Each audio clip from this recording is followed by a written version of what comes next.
नमस्कार दोस्तों, fundamental right के सेशन नंबर 7 के अंदर मैं शुभेंद्र सिंह चौहान आप लोगों का स्वागत करता हूं, जहां पर एक एक करके हम लोग सारी फंडामेंटल राइट के एक एक आर्टिकल को डिटेल में चर्चा कर रहे हैं।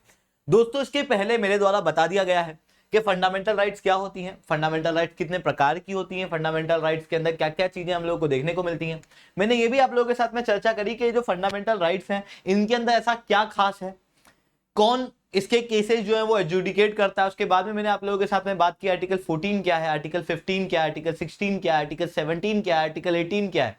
इनके अंदर इनके से रिलेटेड सारे केसेस के ऊपर मैंने चर्चा करी। आर्टिकल 19 आर्टिकल 20 के ऊपर भी चर्चा करी है। आज हम लोग सबसे important article that is article 21 of the Indian constitution के ऊपर बात करेंगे, जिसके ऊपर सबसे ज्यादा सवाल आते हैं। बट उसके पहले दोस्तों एक इंपॉर्टेंट चीज, अगर आप लोग मेरे इस लेक्चर की वीवीडी पीडीएफ चाहते हो तो आप लोग SRC10 टेलीग्राम ग्रुप के ऊपर जुड़ सकते हो। इसके अलावा अगर आप लोगों को यूपीएससी सीएससी की तैयारी करना है, कंप्लीट तैयारी, जिसके अंदर प्रीलिम्स मेंस इंटरव्यू के लिए सारे जीएस के subject GS1 GS2 GS3 GS4 polity, economy, geography, ethics, सब सीसेट वगैरह सब कुछ इंक्लूड हो, ऐसी ही एक बैच है अग्निपथ बैच, जहां पर आपको सब कुछ पढ़ाया जाएगा इंडिया के टॉप एजुकेटर द्वारा। मैं, Mahipal sir, Nidhi ma'am, Kinjal sir, Aniruddh sir, ये लोग आप लोगों को पढ़ाएंगे। अगर आप ऑफलाइन ये चीज लेने जाओगे तो लगभग 1.25 लाख की इस तरीके की बैच आती है। इस बैच के अंदर हम लोग आप लोगों को इवन टेस्ट सीरीज भी देंगे, प्रीलिम्स की भी, मेंस की भी। इसके अंदर अगर आपकी प्री क्वालिफाई हो जाती है तो मेंस इनरिचमेंट प्रोग्राम मिलेगा, साथ में ब्यूरोक्रेट द्वारा मेंटरशिप मिलेगी। जो अभी ब्यूरोक्रेट है उनके साथ में चर्चा वगैरह भी आप लोगों की हम लोग करवाएंगे। ये अगर आप नॉर्मली जाओगे तो 1.7 लाख रुपए का पड़ जाएगा ये सारा मटेरियल। पर दोस्तों अनअकैडमी प्लेटफॉर्म पे ये चीज हम लोग आपको दे रहे हैं 14,999 का। इसके अंदर भी अगर आप लोग SRC10 कोड यूज कर दोगे तो उसके बाद में आपको ये बैच केवल 7,999 की मिलेगी। 7,999 अगर आप देखोगे तो एक दिन का 5 रुपए है, जितना आप यूं ही खर्चे कर सकते हो। आज गांव गांव में बच्चा बच्चा यूपीएससी सीएससी के सपने देख पा रहा है। दोस्तों आप लोगों का भी अगर सपना है तो आप लोगों की पढ़ाई के बीच में पैसा एक माध्यम नहीं बनना चाहिए, एक दिक्कत नहीं बनना चाहिए। अब आप कहोगे सर फ्री में क्यों नहीं पढ़ा रहे, क्योंकि देखो पीछे पूरा बैकएंड चलाना पड़ता है, कई सारे लोगों को पैसे देना पड़ते हैं, सैलरी देना पड़ती है। इस कारण से जितना माइन्यूट हो सकता था उतने ही माइन्यूट पैसे हम लोग आप लोगों से लेना है। इसके अलावा दोस्तों इस पूरे अग्निपथ बैच के अंदर ऑप्शनल इंक्लूडेड नहीं है। अगर आप हिंदी मीडियम के हो तो आप बोध बैच के अंदर जुड़ सकते हो, उसके अंदर भी ये सारी चीजें जो है वो अवेलेबल होंगी पूरा हिंदी मीडियम के लिए, पर उसमें भी ऑप्शनल इंक्लूडेड नहीं होगा। ऑप्शनल के लिए अभी हमारे पास में ज्योग्राफी ही ऑप्शनल है। इसके अलावा और भी बेहतरीन ऑप्शनल के टीचर हम लोग हमारे साथ में जोड़ रहे हैं। अगर आपको ज्योग्राफी ऑप्शनल का कोर्स लेना है तो उसको आपको अलग से लेना पड़ेगा 7,999 में, जहां पर अमित कुमार सर आप लोग को पढ़ाएंगे। आपको चाहिए कि अग्निपथ और ऑप्शनल दोनों एक साथ ले लूं तो उसके अंदर आपके 1,000 रुपए और बच जाएंगे, 14,999 के अंदर पड़ेगा। SRC10 कोड का यूज करोगे तो बेस्ट डिस्काउंट, साथ में मेरे द्वारा पर्सनली 1-on-1 मेंटरशिप मिलेगी आपकी पूरी तैयारी के अंदर। तो चलिए दोस्तों अब समझने का प्रयास करते हैं। आर्टिकल 14-15 हम लोगों ने समझ लिया था, आर्टिकल 16 के ऊपर बात करी थी। आर्टिकल 16 के अंदर भी मैंने सब कैटेगराइजेशन ऑफ SC ST बताया था। मैंने बताया था क्या रिजर्वेशन होता है, इंदिरा शानी जजमेंट क्या था, मंडल कमीशन क्या था, क्रीमी लेयर क्या है ना, EWS के रिजर्वेशंस क्या है, इन सारी चीजों के ऊपर मैंने बात करी थी। उसके बाद में फिर मैंने आपको बताया था आर्टिकल 17 अनटचेबिलिटी क्या है, SC ST एट्रोसिटीज एक्ट क्या है, कौन कौन सी चीजों को अनटचेबिलिटी में इंक्लूड किया गया है। उसके बाद में आर्टिकल 18 अबॉलिशन ऑफ टाइटल, उसके सारे आर्टिकल, पद्मा अवार्ड, भारत रत्न, क्या ये कंसिडर किए जाएंगे टाइटल में या नहीं, इनका इतिहास क्या रहा है, उन सारी चीजों को भी मैंने यहाँ पे चर्चा करी आपके साथ में। इसके अलावा फिर मैंने दोस्तों आप लोगों के साथ में आर्टिकल 19 के ऊपर बात करी, जहां पर मैंने एक एक आर्टिकल आपको याद कराया। फिर उसके बाद में आर्टिकल 20 के ऊपर बात करी, जहां पर मैंने आप लोगों को बताया कि किस तरीके से एक व्यक्ति को फंडामेंटल राइट दी गई है कि उसको पुराने कानून नहीं लगेंगे। उसके बाद में आर्टिकल 20 क्लॉज 2 के एक ही पनिशमेंट, एक ही क्राइम के लिए मल्टीपल पनिशमेंट नहीं दी जाए। फिर उसके बाद में आर्टिकल 20 क्लॉज 3, इनके ऊपर अभी तक हम लोगों ने बात कर ली है। अब दोस्तों बात करते हैं आर्टिकल 21 के ऊपर कि आर्टिकल 21 क्या है। अब आप कहोगे कि सर आप जब पुराना पढ़ा ही चुके हो तो ये बार बार आप हर क्लास के पहले क्यों बताते हो कि हम लोगों ने क्या पढ़ लिया, क्योंकि उससे क्या हो जाता है आपके दिमाग में वो चीज जो है वो रिवाइज हो जाती है। इसलिए आर्टिकल 21 के ऊपर बात करते हैं। आर्टिकल 21 मोस्ट इंपॉर्टेंट आर्टिकल जो फंडामेंटल राइट के अंदर देखने को मिलेगा वो है आर्टिकल 21। यूपीएससी का पर्सनली फेवरेट है article 21, that is fundamental right of right to life and liberty कहलाता है। ये क्या कहा गया है यहां पे कहा गया है कि no person shall be deprived of his life or personal liberty except the procedure established by law। किसके ऊपर लगेगा? केवल नागरिक नहीं बल्कि एलियन के ऊपर भी लगेगा। नो पर्सन बोला है, पर याद रखना आर्टिकल 21 इमरजेंसी के समय पर अगर इनेमी एलियन है तो उनके ऊपर नहीं लगता है। ठीक है, इनेमी एलियन से right to life and liberty जो है वो छीनी जा सकती है। इनेमी एलियन कौन? जिन देश से हमारी लड़ाई हो रही है, जिस देश से हमारी लड़ाई हो रही है उस देश के नागरिक से आर्टिकल 21 छीना जा सकता है। आर्टिकल 22 ये दो आर्टिकल एक्स्ट्रा इनेमी एलियन से छीने जा सकते हैं। अदरवाइज इनेमी एलियन को भी वो सारा फंडामेंटल राइट है जितने की नॉर्मल एलियन को है। ठीक है, एलियन कौन होते हैं? तो जो नागरिक नहीं है, बाहर के देश के लोग भारत के अंदर है, उन्हें एलियन कहा जाता है पॉलिटी की भाषा में। ठीक है, तो आर्टिकल 21 क्या कहता है? किसी भी व्यक्ति को लाइफ और लिबर्टी से डिप्राइव नहीं किया जाएगा except the procedure established by law. एक एक करके एक एक पार्ट को समझते हैं। पहला पार्ट है life and liberty. No person समझ में आ गया कि नो पर्सन में कौन इंक्लूडेड है? Friendly alien plus citizen. दूसरी चीज है लाइफ एंड पर्सनल लिबर्टी और तीसरा है procedure established by law. Life and personal liberty का मतलब क्या है? तो लिबर्टी का मतलब होता है एक व्यक्ति की आजादी, लाइफ मतलब जीना। बट रियल में लाइफ का मतलब क्या है? क्या जीने का मतलब केवल सांस लेना है? मतलब आपको मैंने एक कमरे में बंद कर दिया, दिन में इतना खाना दे रहा हूं जो बस पेट भरने के लायक हो, और आपको बहुत मारा पीटा जाता है, तो क्या ऐसी जिंदगी होगी? मान लो कि आप सांस ले रहे हो, जीवन है आपका, पर समाज में आपका मान सम्मान नहीं है, समाज में आपकी डिग्निटी जो है वो लूज हो गई है आपकी, तो क्या वो जीने का मतलब सच में जीना है? मान लो कि आप सांस ले रहे हो, जिंदगी जी रहे हो, बट आपके आसपास बहुत ज्यादा नॉइज है, आपके आसपास बहुत ज्यादा पॉल्यूशन है, गंदगी में रह रहे हो, तो क्या वो जीना सच में जीना है? मतलब जीने का मतलब एक ब्रॉड पर्सपेक्टिव में देखा जाए तो एक प्रॉस्परस जीवन, एक डिग्निफाइड जीवन, एक अच्छा जीवन। तो right to life include what? क्या केवल सांस लेने का अधिकार, या एक ब्रॉड टर्म जहां पर आपकी लाइफ की डिग्निटी, जहां पर आपकी लाइफ के अंदर प्रॉस्पेरिटी, क्लीनलीनेस, ये सारी चीजों को, आपके एनवायरमेंट को, इन सबको प्रोटेक्ट किया जाए। Obviously life has some broader perspective. Even Supreme Court of India recognise this, that इसी कारण से जुडिशियल क्रिएटिविटी के तहत अलग अलग केस के अंदर राइट टू लाइफ के अंदर और भी कई सारे अधिकार जो है वो सुप्रीम कोर्ट ऑफ इंडिया ने दिए। जैसे आर्टिकल 19 के अंदर मैंने आपको बताया था कि हमारे पास में right to move within the territory of India है, not outside India. But right to go abroad, that is right to move outside India, is also your fundamental right under Article 21. Even आप एक कमरे में अपने partner के साथ में कई सारी गतिविधियां करते हैं, मान लो वो चीज समाज में आ जाती है, ऐसी कंडीशन में क्या समाज आपकी फिर इज्जत करने लगेगा या फिर बदनामी होना शुरू हो जाती है? इवन आपकी कई सारी ऐसी चीजें होती हैं जो आप छिपा के रखते हो बाकी सारे लोगों से, ताकि आपका मान सम्मान इज्जत जो है बनी रहे। अगर वो पर्सनल चीजें बाहर आ जाएं तो आपकी डिग्निटी चली जाएगी, और डिग्निटी चली गई तो फिर क्या वो राइट टू लाइफ होगी? ऐसी कंडीशन में राइट टू लाइफ के अंदर राइट टू प्राइवेसी भी सुप्रीम कोर्ट ऑफ इंडिया ने दी है। बताना है आपको कमेंट के अंदर कि ये किस केस में सुप्रीम कोर्ट ऑफ इंडिया ने दिया था।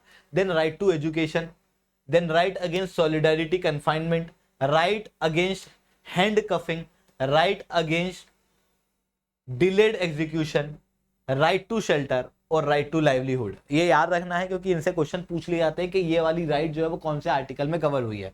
Right to health and medical aid, right against custodian death, right against public hanging और डॉक्टर असिस्टेंस। इवन कई सारी directive principle of state policy जो कि लीगल सेंटिटी नहीं रखती है, उन्हें भी सुप्रीम कोर्ट ऑफ इंडिया ने जस्टिसेबल बना दिया है with the help of article 21 के। जैसे फ्री वाटर और एयर, ये भी जीने का अधिकार है, उसे भी यहां पे जोड़ दिया है। Right of protection of under trial, then right of every children to a full development, cultural heritage, ये सब जो है वो मूलभूत अधिकार के अंदर आर्टिकल 21 के अंदर जोड़े गए हैं। तो right to life and liberty समझे क्या है, और इवन ये सारी राइट जो है वो आर्टिकल 21 के अंदर सुप्रीम कोर्ट ऑफ इंडिया ने दी है। इसी कारण से आर्टिकल 21 को कई सारे एक्सपर्ट मानते हैं कि it is a fundamental of all fundamental right. हालांकि doctor B.R. Ambedkar, the father of constitution of India, कहते हैं article 21 is a fundamental of all fundamental right. पर कई सारे एक्सपर्ट ये बिलीव करते हैं कि it is article 21 of the Indian constitution which is fundamental of all fundamental right. But why? Imagine करो कि आपको सारे अधिकार दिए होते पर आर्टिकल 21 नहीं दिया होता, इक्वालिटी है, फ्रीडम है, सब है, पर जीने का अधिकार नहीं है। तो उन अधिकार का क्या करते जब आप जी नहीं पाते? पर अगर आपको कोई अधिकार नहीं दिया होता पर एक अधिकार दिया होता कि जीना है और पर्सनल लिबर्टी है, ऐसी कंडीशन में सुप्रीम कोर्ट ऑफ इंडिया इसी जीने के अधिकार में सारे अधिकार दे देती। क्योंकि जीने का मतलब, लिबर्टी से काम करने का मतलब क्या है? लिबर्टी में फ्रीडम भी आ जाता है, लिबर्टी में रिलीजियस फ्रीडम भी आ जाता है, जीने के अंदर फिर इक्वालिटी का व्यवहार भी होना चाहिए, बराबरी का व्यवहार भी होना चाहिए राज्यों के द्वारा, तो वो भी आ जाता है। मतलब सारी fundamental right can be given in article 21 of the Indian constitution, but article 21 can not be given by any other article. That's the beauty of this article. इस कारण से इसे कहा जाता है it is a fundamental of all fundamental rights. इतना ही नहीं दोस्तों, अब आती है इसके अंदर, पहली चीज समझ गए इस आर्टिकल में, एनी पर्सन मतलब किसी भी व्यक्ति से डिप्राइव नहीं की जाएगी life and liberty accept the procedure established by law. Now the thing here is what is a procedure established by law. Procedure established by law क्या है? क्या ऐसा है कि लाइफ और लिबर्टी किसी की छीनी नहीं जा सकती तो कई सारे लोगों को फांसी की सजा तो दे देते हैं, लोगों की लिबर्टी नहीं छीनी जा सकती तो उसे जेल में भी डाल देते हैं, है ना? तो वो कब डाल सकते हैं? वही इस आर्टिकल में बताया कि जब लॉ की प्रोसीजर जो है वो फॉलो हो। इसका मतलब क्या है कि कोई भी व्यक्ति है जिससे आप उसकी लिबर्टी छीन रहे हो, उसे जेल में डाल रहे हो, तो 3 कंडीशन मस्ट बी देयर कि किसी कानून के आधार पर, मतलब अगर मैंने कुछ किया उसके बाद आप मेरे को जेल में डाल रहे हो तो मेरी आप लिबर्टी छीन रहे हो। तो लिबर्टी छीनोगे कब छीनोगे? जब कानून में जो प्रोसीजर बताइए वो फॉलो हो। कानून में प्रोसीजर बताइए वो फॉलो, ऐसा लिखा। इसका मतलब पहली चीज तो क्या हो गई कि कानून में बताया हुआ होना चाहिए कि इस एक्शन के बदले आदमी को जेल में डाला जा सकता है। The law should justify your action, पहला। दूसरा कि कानून में बताया हुआ होना चाहिए, उसके आधार पर मेरे को जेल में डाला जाएगा। तो जो कानून है जिसके आधार पर आप मेरे को जेल में डाल रहे हो वो कानून अभी वैलिड होना चाहिए। ऐसा नहीं हो कि आर्टिकल 66A जिसे भारत के अंदर सुप्रीम कोर्ट द्वारा नल एंड वॉइड घोषित कर दिया गया उसके आधार पर आप मेरे को गिरफ्तार करो, वो नहीं करोगे आप। तो कानून शुड बी वैलिड। और जो कानून में प्रोसीजर बताई गई, यहां पर क्या कहा गया है? Procedure established by law must be followed. मतलब जो प्रोसीजर बताई गई है तो पहला कानून में प्रोसीजर बताई होनी चाहिए और वो कानून अभी वैलिड होना चाहिए। पहली बात तो ये हो गई, पहली 2 बात। तीसरी क्या कि उसके अंदर जो प्रोसीजर बताई है उसको फॉलो करके ही मेरे को गिरफ्तार किया जाए, तभी मेरी पर्सनल लिबर्टी और लाइफ जो है वो छीनी जा सकती है। That is the article 21 of the Indian constitution. Now इसी आर्टिकल के अंदर आता है कि अगर आप ध्यान से देखोगे तो पुलिस, मान लो पुलिस है, पुलिस आपको गिरफ्तार करने आई, पुलिस ने आपको गिरफ्तार किया तो आप कहोगे किस आधार पे कर रहे हो? बोले इस कानून के आधार पे। फिर आप चेक करोगे क्या ये कानून वैलिड है? हाँ है। फिर आती है बात कि क्या प्रोसीजर जो कानून में बताई गई वो फॉलो हुई है? हाँ हुई है। तो ऐसी कंडीशन में लिबर्टी छीनी जा सकती है। बट यहां पर पूरी तरीके से procedure established by law check किस पे बनाता है? एग्जीक्यूटिव पे। नहीं क्या पुलिस के ऊपर चेक बन रहा है ना, एग्जीक्यूटिव के ऊपर। ऐसा कोई नहीं कह रहा है कि कानून बिल्कुल जस्ट है कि नहीं। मतलब जैसे मान लो there is a concept in United States of India that is a due process of law, जो यहां पर एक और तीसरी कंडीशन भी जोड़ देता है। ये 3 कंडीशन तो है, इसके साथ में एक और चौथी कंडीशन भी जोड़ देता है, द कानून must be just. Procedure established by law actually United kingdom का कॉन्सेप्ट है, जहां पर यूनाइटेड किंगडम में पार्लियामेंट सबसे बड़ी है, लेजिस्लेचर सबसे बड़ा है। मतलब कई सारे एक्सपर्ट लिखते हैं कि the parliament of United kingdom can do anything accept converting a man into a woman. एक आदमी को औरत बनाने के अलावा यूनाइटेड किंगडम की पार्लियामेंट कुछ भी कर सकती है। इस कारण से प्रोसीजर स्टेब्लिश बाय लॉ के अंदर लेजिस्लेचर के ऊपर चेक नहीं है, पर यूनाइटेड स्टेट्स के अंदर चलता है ड्यू प्रोसेस ऑफ लॉ, जहां पर लेजिस्लेचर के ऊपर भी चेक है कि कानून जो होना चाहिए वो जस्ट होना चाहिए। मतलब मान लो कि कानून पास कर दिया गया कि कोई भी होमोसेक्सुअल पर्सन है उसे होमोसेक्सुअलिटी एज अ क्राइम के आधार पर जेल में डाल दिया जाए। अब मान लो दो लोग हैं जो एक रूम में होमोसेक्सुअल हैं, वो इंटीमेट हो रहे हैं, पुलिस उनके घर में घुस गई, उनके रूम में से, उनके बेडरूम में से उनको उठा के जेल में डाल दिया। तो according to procedure establish by law ये सही है कि कानून है, बोले हाँ है, होमोसेक्सुअलिटी क्रिमिनलाइज है, क्या कानून वैलिड है, बोले हाँ है, क्या कानून फॉलो हुआ, हाँ हुआ। पर यहां पर एक कमी है कि दो लोग एक प्राइवेट रूम में क्या कर रहे हैं उससे राज्य को मतलब नहीं होना चाहिए ना। तो it is against the right to privacy, ये राइट टू प्राइवेसी के खिलाफ है, ये लोगों की प्राइवेसी के खिलाफ है। तो सुप्रीम कोर्ट के अंदर, यूनाइटेड स्टेट्स के अंदर ये एक्शन गलत होगा और इन होमोसेक्सुअल लोगों को छोड़ दिया जाएगा। क्यों? क्योंकि कानून अनजस्ट है। पर यूनाइटेड किंगडम के अंदर ये नहीं होगा, यहां पर कानून के ऊपर चेक है नहीं, लेजिस्लेचर के ऊपर चेक है नहीं। ड्यू प्रोसेस ऑफ लॉ के अंदर किसके ऊपर चेक होता है? बिल्कुल सही, लेजिस्लेचर के ऊपर और इवन एग्जीक्यूटिव के ऊपर। That is a beauty of due process of law. But Bharat के अंदर क्या है? तो पहले भारत के अंदर पार्लियामेंट सुप्रीम हुआ करती थी 1971 की इमरजेंसी के पहले।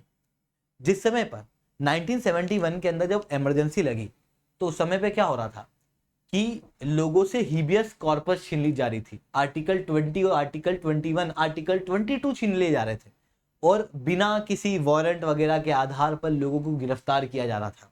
ऐसी कंडीशन में एक केस जो है वो सुप्रीम कोर्ट में पहुंचा और सुप्रीम कोर्ट से पूछा गया कि क्या ये चीज सही है। तो सुप्रीम कोर्ट के अंदर एक केस हुआ जिस केस को कहा जाता है ADM Jabalpur versus Shivkant Shukla case, which is the darkest part of Indian judiciary.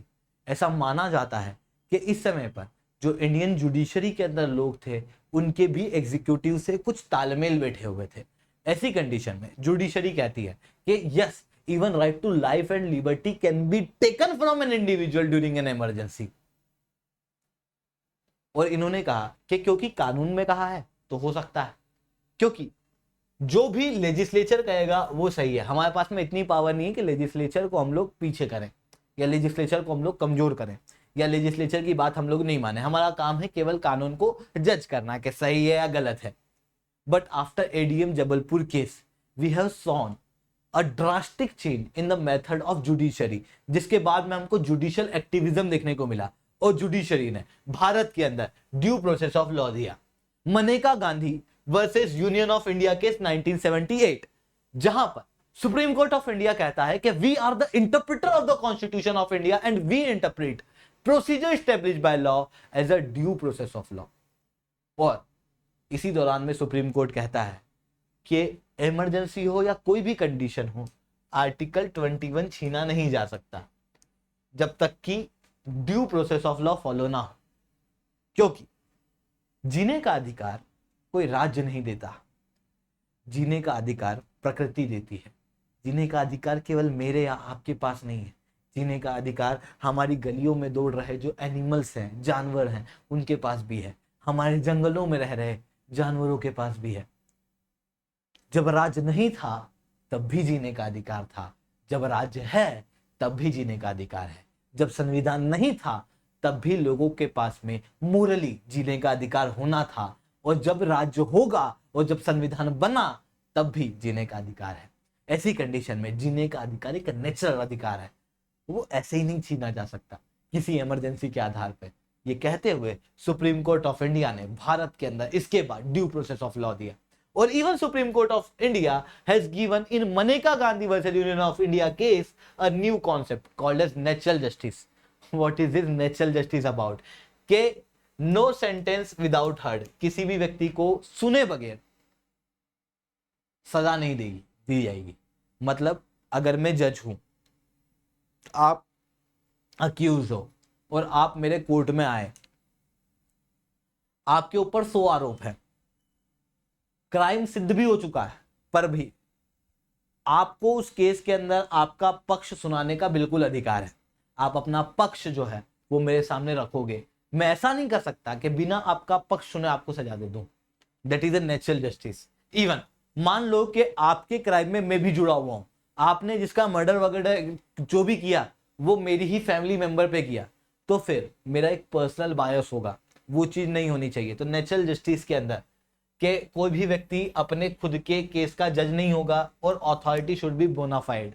This is what we called as Maneka Gandhi versus Union of India के, जिसके बाद में भारत के अंदर ड्यू प्रोसेस ऑफ लॉ लाया गया, जिसके आधार पे इवन कानूनों को भी चेक किया गया सुप्रीम कोर्ट ऑफ इंडिया के आधार पर कि वो जस्ट है या अनजस्ट है। इसके बाद जैसे आपको बताया मैंने आर्टिकल 19 के अंदर कि आपके पास में बोलने का अधिकार है, तो आपके पास में साइलेंस का अधिकार भी है, मतलब आसपास शांति होनी चाहिए। वैसे अगर आपके पास में जीने का अधिकार है आर्टिकल 21 के तहत, तो क्या आपके पास में मरने का भी अधिकार है? क्या आपके पास में यह अधिकार है कि आप अपनी मौत चुन सकते हो? सुप्रीम कोर्ट ऑफ इंडिया 1994 के अंदर कहती है कि यस, हर एक व्यक्ति के पास में अपनी मौत चुनने का अधिकार है, मतलब एक व्यक्ति सुसाइड कर सकता है। भारत के अंदर क्या होता है, भारत के अंदर अगर कोई सुसाइड करने का अटेम्प्ट करता है और वो बच जाता है, ऐसी कंडीशन में उसे सजा दी जाती है आईपीसी 309 के तहत। दिस इज क्वाइट इनसेन कि एक स्टैंड अप कॉमेडी में मैंने देखा था जहां पर कहा गया था कि भारत के अंदर ऐसा है, मतलब हमारे यहाँ पर ऐसा है कि देखो सुसाइड करने जा रहे हो तो कर ही लेना, अगर नहीं करी और बच गए तो तुम सुसाइड भी नहीं कर पा रहे हो। इस आधार पर गिरफ्तार किया जा सकता है आर्टिकल आईपीसी की धारा 309 के तहत। इसे सीरियसली मत लेना, ठीक है। मतलब राइट टू डाई जो है वो 1994 के अंदर दी गई थी और कहा था कि आईपीसी 309 गलत है, कहा था कि लोगों के पास में मरने का अधिकार है, वो सुसाइड कर सकते हैं। बाद में फिर सुप्रीम कोर्ट को याद दिलाया गया कि भाई साहब इस तरीके से तो बैंड बज जाएगी, लोग सुसाइड पे सुसाइड करेंगे। ऐसी कंडीशन के अंदर राइट टू डाई लोगों से छीना गया 1996 के अंदर। But there was another case जिसने राइट टू डाई को एक अलग रूप दिया। There was a woman known as Aruna Shanbaug. Aruna Shanbaug एक ऐसी महिला थी जिनके साथ में 1970s के समय पर एक रेप हुआ था, जिसके बाद में वो एक्सट्रीम वेजिटेटिव स्टेट में चली गई थी। एक्सट्रीम वेजिटेटिव स्टेट क्या होती है? तो एक ऐसी स्टेट जहां पर एक व्यक्ति खा सकता है, सुन सकता है, बोल नहीं सकता, खा सकता है, सुन सकता है, चीजों को समझ सकता है, पर उन चीजों के प्रति रिस्पॉन्ड नहीं कर सकता। जैसे आपने मुन्ना भाई में आनंद भाई देखे होंगे, he was in vegetative state. ठीक उसी तरीके से अरुणा शानबाग जो है वो वेजिटेटिव स्टेट में चली गई। ऐसी कंडीशन में अरुणा शानबाग की एक फ्रेंड थी, वो सुप्रीम कोर्ट पहुंची और सुप्रीम कोर्ट जाके उस फ्रेंड ने सुप्रीम कोर्ट से कहा कि डियर सुप्रीम कोर्ट, आपने लोगों से मरने का अधिकार छीन लिया है। अरुणा शानबाग के पास में भी मृत्यु का अधिकार नहीं है। पर अरुणा शानबाग की कंडीशन कैसी आप समझना कि वो खुद से कुछ खा नहीं सकती, उसे कोई और खिलाता है। वो खुद से अपने रूटीन वर्क नहीं कर सकती, उसे कोई और कराता है। अब आर्टिकल 21 के तहत एक व्यक्ति के पास में right to life and liberty है, और आप ही कहते हो कि राइट टू लाइफ का मतलब है केवल सांस लेना नहीं, बल्कि डिग्निफाइड तरीके से जीना। जिस तरीके की जिंदगी अरुणा शानबाग जी रही है, उसके जैसे और भी कई सारे लोग जी रहे हैं जो अभी वेजिटेटिव स्टेट में। क्या उनके पास में उनकी डिग्निटी है? हो सकता है उनके परिवार वाले उनको गाली देते हो, कह रहे हैं इससे अच्छा तो मर जाए, ऐसी जिंदगी क्या काम की। तो please dear Supreme Court, please allow us a right to die on mercy. Mercy के पे दया भावना से एक व्यक्ति को मरने का अधिकार प्लीज डियर सुप्रीम कोर्ट दे दीजिए। Supreme Court of India in Aruna Shanbaug case has given right to die on mercy कि एक व्यक्ति को पैसिव इथ्नोसिया दिया जा सकता है। मतलब एक ऐसी स्थिति आ गई जिस समय पर कोई उम्मीद नहीं है कि एक व्यक्ति वापस उठेगा, वो बेड पे ही है। तो अगर तीन डॉक्टर की एक पैनल और मिनिमम 2 रिलेटिव अगर कह देते हैं कि हाँ इन्हें मार दिया जाए या एक पर्टिकुलर व्यक्ति को मार दिया जाए या मृत्यु दे दी जाए, right to die with mercy दे दी जाए, तो उसे पैसिव इथनोसिया दिया जा सकता है। मतलब जब वेजिटेटिव स्टेट में होता है तो मशीनें लगी होती कई सारी, वो मशीनें हटा दी जाती हैं और जब नेचुरली उसकी डेथ हो जाती है तो उसकी डेथ घोषित कर दिया जाता है। But there was another beauty in this case. Aruna Shanbaug की कोई फैमिली में था ही नहीं। देयर वॉज वन फ्रेंड जो अरुणा शानबाग की मृत्यु के लिए सुप्रीम कोर्ट के पास में मांग करने गई थी जिस समय पर यह केस हुआ। ठीक उसी समय पे पैरेलली कुछ और अरुणा शानबाग की फ्रेंड्स थी, नर्स फ्रेंड, जो अरुणा शानबाग की मदद किया करती थी, जो उनके डेली काम किया करती थी। वो उनकी मृत्यु के खिलाफ केस करती है सुप्रीम कोर्ट के अंदर और सुप्रीम कोर्ट कहता है कि वो लोग जो एक महिला को बचाने की बात कर रहे हैं वो लोग उसका परिवार है। ऐसी कंडीशन में ये लोग जो बचाने का काम कर रहे हैं उन्हें मान्य दिया जाए और उन्हें रिलेटिव कंसिडर किया जाए। और उन्होंने फिर मना कर दिया कि नहीं हम अरुणा शानबाग को ऐसे मरने नहीं देंगे। देन अरुणा शानबाग को यूथनेशिया नहीं दिया गया था, बाद में नेचुरली शी डाइड। ठीक है, तो this is what right to die with mercy. अब आप सोच रहे होगे कि सर ऐसी कंडीशन मेरे साथ आ गई तो फिर तो मेरे परिवार के अंदर फाइनेंशियल स्ट्रेस बढ़ जाएगा, मैं नहीं चाहता ऐसा कुछ हो। तो सुप्रीम कोर्ट ऑफ इंडिया ने एक और चीज दी है in 2018 judgement, that is right of living will. कि जब आप जिंदा हो उस समय पर आप एक अपनी इच्छा जाहिर कर दो कि अगर मैं ऐसी कोई सी स्टेज में चला गया तो मेरे साथ क्या किया जाए। क्या मुझे मार के मेरे शरीरों के चीज़ों को दान कर दिया जाए या मुझे मारा ना जाए, मैं नेचुरली मरूं, सारी मशीनें पूरी कोशिश की जाए, वो आप यहाँ पर डिसाइड कर सकते हो। That is right of living will. ठीक है, तो दोस्तों आज के लिए इतना रखते। लेक्चर अच्छा लगा हो तो लाइक करना, लेक्चर बहुत अच्छा लगा हो तो ऐसा कमेंट करना। अगर आप लोगों को यूपीएससी सीएससी की तैयारी करना है, अग्निपथ बैच के बारे में, बोध बैच के बारे में मैंने ऑलरेडी आप लोगों को बताया है, उसके अंदर सीसेट वगैरह इंक्लूडेड है। पर आपको चाहिए कि नहीं मेरे को जीएस पूरा प्रीलिम्स में इंटरव्यू सब पॉइंट ऑफ व्यू से तैयार है, मेरे को तो केवल सीसेट पढ़ना है, तो आप बिल्कुल से अलग से सीसेट का कोर्स ले सकते हो। 2499 का पड़ेगा। एसआरसी 10 कोड डाल देना, डिस्काउंट मिल जाएंगे, मेरे द्वारा मेंटरशिप मिल जाएगी। इसके अलावा आपको चाहिए कि देखो मेरी तो तैयारी हो गई, सीसेट भी पढ़ लिया, मेरे को सब पढ़ लिया, बस मेरे को टेस्ट देना बाकी है, तो आप अलग से टेस्ट सीरीज भी ले सकते हो। मतलब पूरा फ्लेक्सिबल चीज है, जो आपको चाहिए अग्निपथ बैच में अगर अलग से भी चाहिए तो आप ले सकते हो। ठीक है, तो दोस्तों आज के लिए इतना ही रखते हैं। That's all from my side. जय हिंद, जय भारत।